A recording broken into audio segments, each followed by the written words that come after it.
1000 milliards, c'est la somme sur laquelle doivent s'accorder les 27 chefs d'État européens. Charles-Étienne Lagasse nous livre son analyse de la situation. Alors vous avez comme groupe d'intérêt ceux qui veulent sauvegarder les dépenses de la politique agricole commune, notamment la France, l'Italie, la Belgique, etc. Il y a les régions pauvres qui veulent absolument défendre les aides, la cohésion, c'est-à-dire les aides aux régions pauvres. C'est en gros tous les pays d'Europe centrale et orientale. Globalement, les États ils sont tous réticents à payer plus puisqu'on leur demande de faire des efforts, notamment la Commission, et disent si nous on fait des efforts, il faut que l'Europe en fasse aussi. Les budgets les plus importants, c'est le budget de la politique agricole commune notamment, c'est le budget de ce qu'on appelle les fonds de cohésion. Certains États tiennent très fort à l'argent qui vient de ces fonds. Une réunion au Parti socialiste européen avait lieu dans l'après-midi. Monsieur Di Rupo, qu'attendez-vous de ce sommet?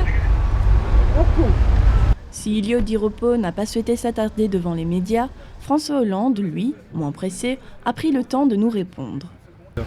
Moi, je l'aborde avec la volonté de faire avancer l'Europe. L'Europe, elle a besoin d'un budget. Ce budget doit être maîtrisé, mais en même temps, il doit donner priorité à la croissance. Je l'ai voulu, elle doit se retrouver dans les discussions de ce soir et dans la solidarité européenne. Je défends les intérêts de la France, je suis le président de la République, mais j'ai une conception élevée de l'Europe.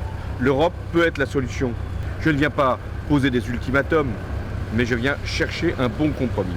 Donc on a intérêt à ce que cela aboutisse. Donc ça mettra peut-être le temps.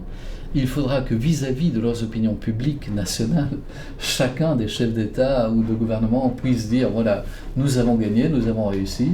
Mais l'important, c'est que tout le monde puisse gagner ensemble et pas chacun individuellement, uniquement.